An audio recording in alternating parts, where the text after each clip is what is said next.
Boa noite, meu nome é Lívia e nós vamos apresentar o TCC de esclerose e suas vertentes. E os integrantes do grupo são Luiz Felipe Tosti, Sofia, Isabelle Fernanda Beck, Tawane, Matheus, Tainá. A esclerose múltipla é uma doença autoimune que afeta o cérebro, nervos ópticos e medula espinhal. Isso ocorre porque o sistema imunológico confunde células saudáveis com intrusas e as ataca causando lesões. Ao longo do tempo, a degeneração da mielina provocada pela doença pode causar lesões no cérebro, levando à atrofia ou perda de massa cerebral. Em geral, pessoas com esclerose múltipla apresentam a perda cerebral 5 vezes mais rápida do que o normal. Os sintomas não são súbitos, isto é, de repente ou de uma hora para outra, e costumam se intensificar em dias a semanas. Nas primeiras semanas, o organismo ainda consegue interromper este dano, produzindo uma nova capa de mielina, em semanas a meses, porém isso acaba prejudicando no diagnóstico do paciente. Mundialmente, mais de 2 milhões de pessoas apresentam esclerose múltipla, mais comumente entre os 20 e 40 anos de idade. De certa forma, ela é mais comum em mulheres e incomum em crianças. As causas da esclerose múltipla ainda não são totalmente desconhecidas. Estudos acreditam que a genética, o ambiente onde a pessoa vive, até mesmo um vírus podem desencadear a doença. A esclerose sistêmica é uma doença autoimune que causa a produção exagerada de colágeno, provocando alteração na textura e aparência da pele, que fica mais endurecida. Além disso, em outros casos, a doença pode afetar outras partes do corpo, causando o endurecimento de alguns órgãos, como o coração, os rins e os pulmões. Não tem causa conhecida, mas sabe-se que é mais frequente em mulheres de 30 a 50 anos e se manifesta de maneira diferente entre os portadores. Geralmente, os primeiros sintomas alteram pela manifestação de temperatura. As mãos e os pés ficam frios, os dedos inchados, pálidos e arroxeados porque os vasos sanguíneos se contraem. a esclerose tuberosa. Ela é uma síndrome cutânea, conhecida como facomatose. Ela é uma desordem multissêmica da proliferação, diferenciação e migração celular, que ocasiona no aparecimento de tumores benignos na pele, coração, pulmão, nos rins e no encéfalo. E um fato curioso sobre essa doença é que 70% de chance de você tê-la é tendo uma mutação do seu próprio corpo no gene TSC1 e TSC2, que acontece no óvulo, e somente 30% você tem de herdar ela geneticamente. E os primeiros sintomas você já consegue saber desde quando você já nasce, porque já vai aparecer as manchinhas no corpo. A esclerose lateral amiotrófica, também conhecida pela sigla ELA, é uma doença neurodegenerativa rara, que acomete na faixa etária de 55 a 75 anos, mais rara na juventude. E já foi comprovado que a cada 2 homens, uma mulher tem. Então, é uma doença mais do gênero masculino. E ela é a degeneração do primeiro neurônio motor do cérebro e o segundo neurônio motor da medula, que são células responsáveis pelas transmissões dos impulsos nervosos. E sem elas, os músculos começam a se atrofiarem e a se paralisarem.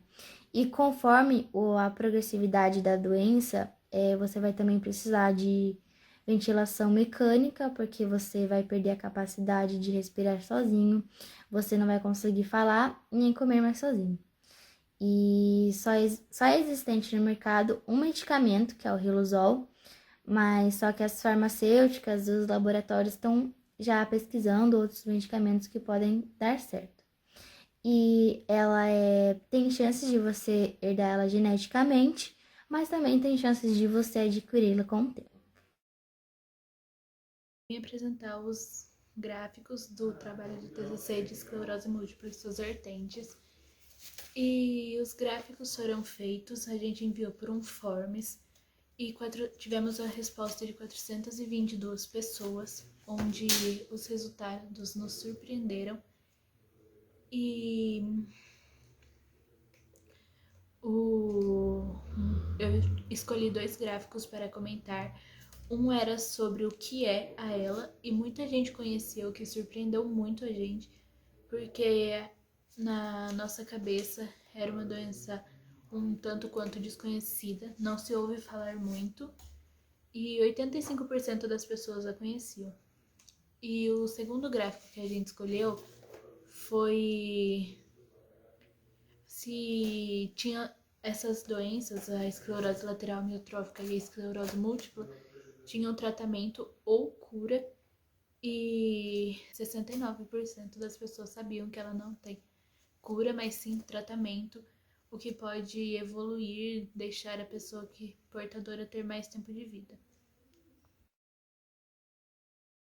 A primeira pessoa que nós entrevistamos foi a neurologista doutora Doralice Marafiotti. Nosso grupo julgou ser de extrema importância entrevistá-la, pois é basicamente a neurologista quem vai coordenar todo o acompanhamento do paciente, já que é esse profissional quem diagnostica, trata e previne as doenças do sistema nervoso central. Ou seja, o trabalho dela vai desde o diagnóstico até as recomendações para outros profissionais e os medicamentos específicos para cada caso. Foi também com ela que pudemos tirar dúvidas de como é realizado os diagnósticos em si, como é a evolução da maioria dos casos, dos pacientes e afins.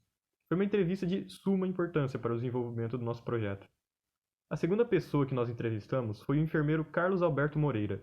Nosso grupo achou importante entrevistar o enfermeiro, pois em alguns casos de doença muito agressiva em estágios finais, são necessários alguns cuidados paliativos e de urgência, como no caso de problemas respiratórios agudos, que são muito comuns na esclerose múltipla avançada. Foi com o enfermeiro que nós pudemos tirar algumas dúvidas de como é esse tratamento de urgência nos casos de esclerose múltipla, como são os cuidados necessários em crises e afins. A terceira pessoa que nós entrevistamos foi uma fisioterapeuta, a Elide Zucato. Foi necessário entrevistar uma fisioterapeuta porque a doença, como não possui cura, ela precisa de acompanhamento fisioterapêutico.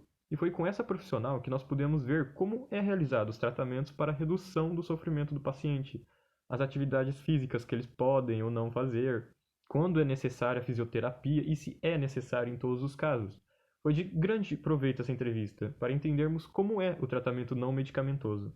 A quarta e última pessoa que nós entrevistamos foi uma paciente com esclerose múltipla, a Maria Helena. Todos do nosso grupo concordaram que seria necessário entrevistar uma pessoa com doença, pois somente com o relato de uma pessoa cometida seria possível realmente entender o que ela causa e os seus impactos nas mais simples ações do dia a dia.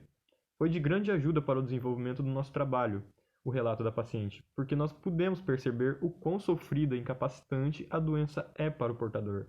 Nós tivemos também a oportunidade de saber como os medicamentos ajudavam a paciente e como a fisioterapia realmente reduz alguns incômodos, como foi relatado, como a fraqueza muscular e a fadiga.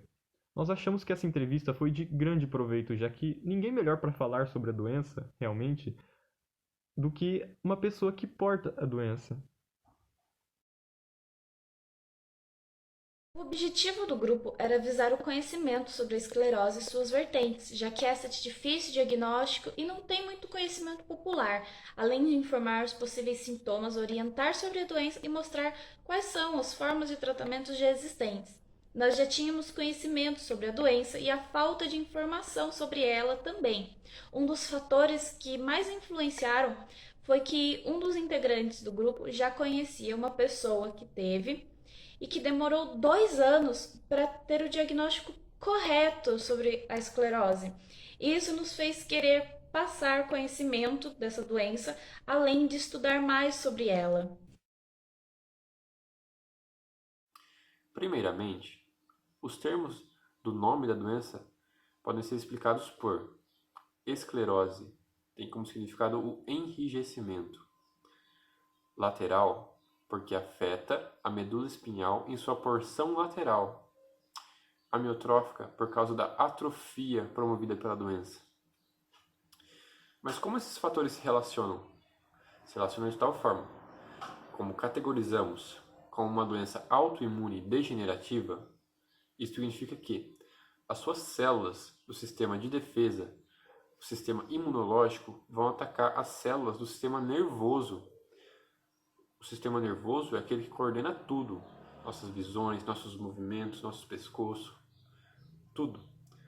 E, de certa forma, quando é afetado, acarreta em sérios riscos e problemas para o portador. Também categorizamos tal doença como idiopática. Esse termo científico tem como significado que não se tem muitas fontes recorrentes, muitas pesquisas acerca de como é advinda, como é propagada a doença em si, necessitando de mais estudos na área. No entanto, eu e meu grupo pesquisamos muito acerca de tal doença e encontramos em vários fóruns de universidades públicas, de doutores renomados, que existem vários fatores que categorizam a adquirir essa doença, possíveis fatores no caso. Que seriam, por exemplo, a maior incidência em homens com relação a mulheres. A idade é um fator muito importante, que geralmente é cometido por pessoas entre 70 e 80 anos. E o principal fator que é destacado é a questão da hereditariedade, da genética, que pode ser passado por um gene, por um alelo genético no seu DNA, sendo assim manifestando-se.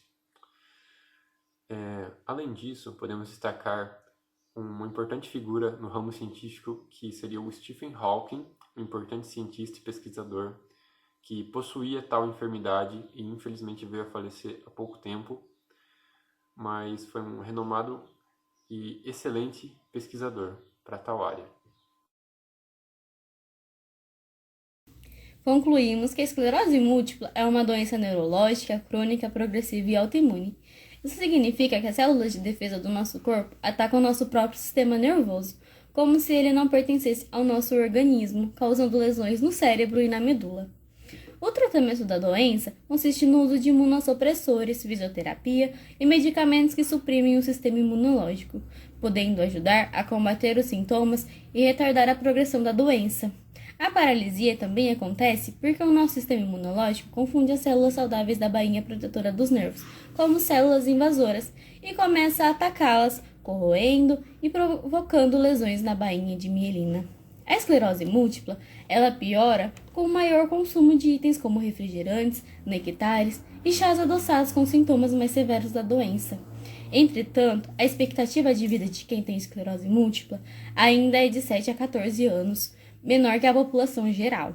Essa estimativa varia nos estudos, a depender dos grupos de pacientes analisados e fatores prognósticos.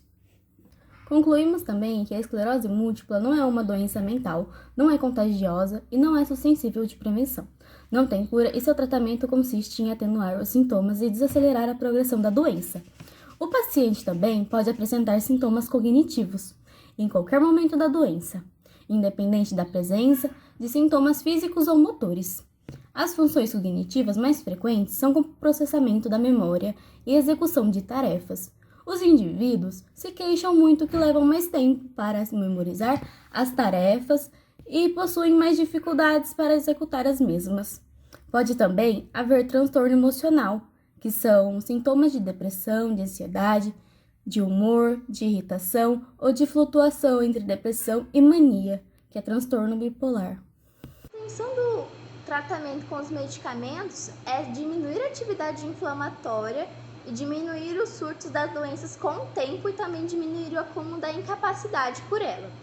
Aí também a gente tem o tratamento psicológico, que é com o psicólogo, que se deve-se a quando a pessoa sabe o diagnóstico e todos os problemas que ela enfrentará pela frente, ela acaba desenvolvendo uma depressão por ter que depender de outra pessoa para fazer atividades fáceis do dia a dia sozinho.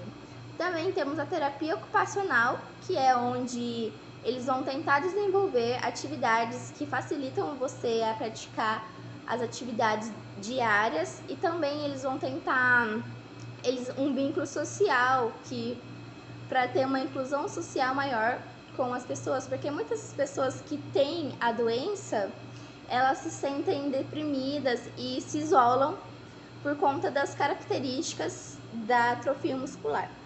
E também a gente tem a fisioterapia, que tem grandes estudos que indicam que ela está ajudando muito no equilíbrio, na diminuição da fraqueza, né?